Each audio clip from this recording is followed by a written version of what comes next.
This is Joshua Hart for Seconds Out here with Izzy Asif in London. Izzy, fight week has rolled around yet again.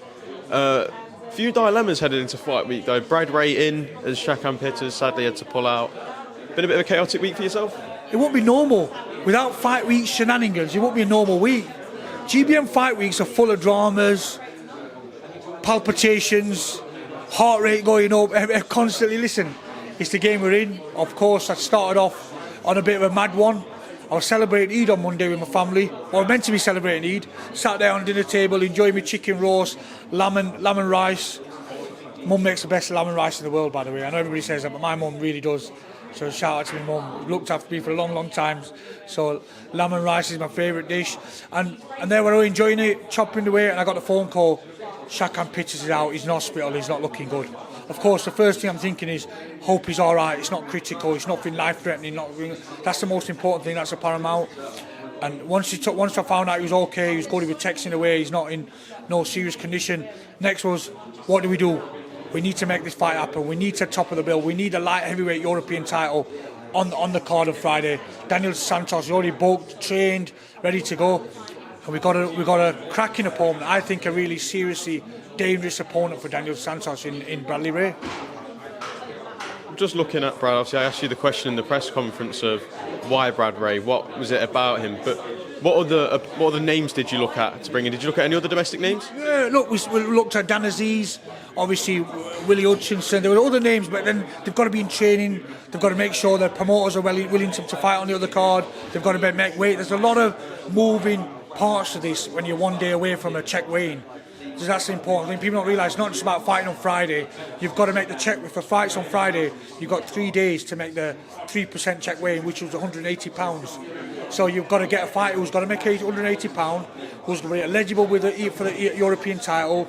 He's going to want to do it for reasonable money that we're willing to pay. Daniel Santos is going to want to take the fight as well. So there's a lot of things that are involved in that. And Bradley ticked them all, and he's on and he's here. It's a massive opportunity for him. And I believe at one that he's got nothing to lose. If Brad Ray is to be victorious, could we see a more long-term partnership between yourself and Brad? Yeah, look, Steve Wood's a good friend of mine, manager, and we've done stuff with other fighters on his cards before with Reece Small and everything. And yeah, we'll sit down and look, yeah, we like to work with him. I like hungry, determined, ready kids. And just the first kind of dealing with Bradley Ray is impressive. He phoned up on a Monday evening, and by Monday night he's ready to fight, ready to go. It says a lot about a guy. It says a lot about the commitment and the seriousness he's got in the game, because it's all good having the most talent in the world, most naturally ability, but are you in that gym constantly? Are you ready to fight? Have you got that discipline to be in the gym week in, week out, even when the fight's not happening? You see a lot of fighters train for a training camp, and the fight's not there, date's not there, they switch away, because it's a hard business. It's hard to be constantly pounding the gym, putting in 6 o'clock morning runs and your 5 o'clock sprints and all that kind of stuff. And Bradley Ray has proven to me that he's the kind of fighter who's ready to go and ready to take the challenges. So yeah, of course, it could be something that happens in the future. Well, a big night of boxing on DAZN Friday night. I just want to get your thoughts on some of the other big topics in this ever crazy boxing world. Did you see Eddie Hearn's Facebook prank that he pulled on people on Monday for April Fool's Day? Monday, the only thing on my mind was Monday. One, I was celebrating Eid. The second, I was trying to get an opponent for Daniel Santos. So I didn't see nothing. I saw nothing. I just about saw my kids. So I believe from what I can remember, he put up a post on Facebook saying that basically he was going to wrap up Matchroom in a year, saying he can see how well Turki Al Sheikh's doing, and he's going to wrap up Matchroom. Do you reckon if you'd seen that, do you reckon you would have fell for it, or do you reckon if you would have known April Fool's Day, you would have known? I don't believe people when they tell the truth, so I've got no chance. Nah, yeah, I know the April Fool. I've had a few bad ones put to me before, but yeah, look, it's a bit of fun and games. I seen Amir Khan do the Pacquiao one. I knew that was bollocks. Oh, I fell for that one. I'll be so honest. I fell for that. I know Amir's doing well. He's got other plans in the game. Fighting's not one of them. He does not want to. He's a friend of mine, and I would have told me I was with him like a week ago. So one of his events, Amir wasn't going to fight Pacquiao. Should have happened. Fight that could have happened a bit ago, but not now. And I've seen a few other ones, but yeah, I don't fall from that easy. If you could imagine a world without Matchroom, or a boxing world without Matchroom, how do you feel a boxing world would look like without Eddie Hearn around and probably one of the leading promoters gone? I might be one in the country. I could be #1 in the country. There's a lot of good promoters out there, but listen, they've done great for the sport. I like what they stand for. I like the way they go about the business. I think they're a great outfit, and what Eddie's done, and Frank Smith and all, who does a lot of work behind the scenes, and a big part of that success in that team. It's great. And listen, when he calls it a day, this has got family and other commitments. This game can be really strenuous as a promoter. A lot of pressure, a lot of mind away from your family time. And you're kind of always mentally in boxing. Whether you're having a holiday, whether you're like I was celebrating Eid on Monday. It's a non-stop business, and it can be a really volatile business as well, where things change. And so, if he's had enough and he feels like that's right for him and his family, good luck to him. He's done unbelievable for himself, for sport, and I think he'll always have the legacy of the sport. And yeah, you could see GBM at #1 if that happened. You never know. Just to switch into another topic, the heavyweight division is thriving at the moment. We've just seen the IBF order Daniel Dubois to defend against Derek Chisora. Are you a fan of that fight? What was that, sorry? Daniel Dubois versus Derek Chisora, ordered by the IBF. Are you a fan of it or not really? See, I like Derek. I like him a lot. He's such a great guy, and he's always supported me, and he's been great for me. And you write him off, and he just comes again and again. I feel like fine wine just gets better as he gets older. He just seems to always kind of prove the doubters wrong. Do I agree with it? I probably want to see Dubois against Usyk again or something like that. But do I write Chisora off? No. It's hard to write him off. Even at his own age, he's got a chance, hasn't he? He's got the dog in him, he's got the experience in him. And when's he going to call it a day? I think he's smart enough. When it's the right time for him, he'll call it a day. And yeah, it could happen. I won't say I'm a massive fan of it. I'm not going to be queuing up for it, but I can see it happening as well. Do you believe Derek Chisora deserves a world title shot at this stage of his career on the run that he's on?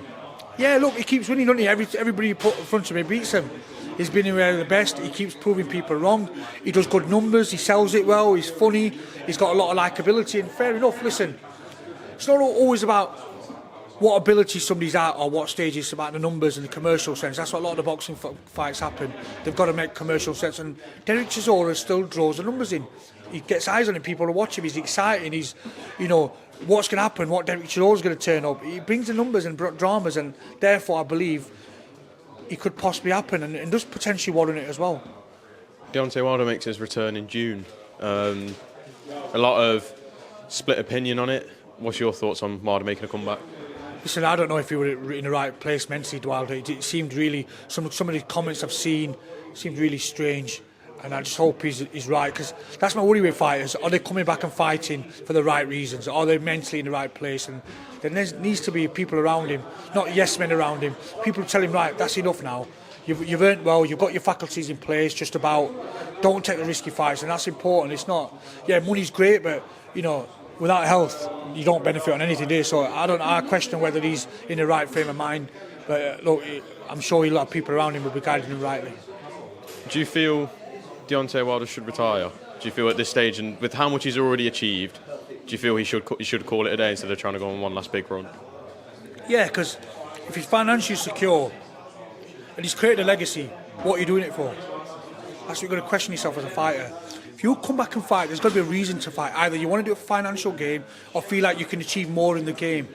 But if you've already achieved financially extremely well and you feel like you've achieved as much as you can get to and the pinnacle of your kind of career, what do you come back for? It's a dangerous, hurt business. It's not a joke. This business is where you can really end up hurt for life and potentially fatally injured. And this is a serious business. It's no joke. It's no tickle-tackle game. It's a serious hurt business. And I just think when fighters come back after a bit of a layoff, they question what the reason. Are they right in the frame of mind? Are they missing it? Because you do miss it as a fighter. You miss the fight nights. You miss the big nights. You miss all the lights on you, all the attention. But there's got to be people around you telling you, look, don't let your ego or your passion kick in. It's got to make sense. And let's hope he's got people around him. And should he retire? Probably, yeah. Should call it a day. He's done well. He's done well for his family. He'll be financially secured as long as he's invested well. So, yeah, call it a day and go and enjoy the rest of your life. Just lastly, he has also said that the Anthony Joshua fight probably won't happen this year, but for 2026 it is a big possibility. How do you see that fight going, especially with it? It's been, how long has it been spoken about for now? 8 years? Is it going to actually happen?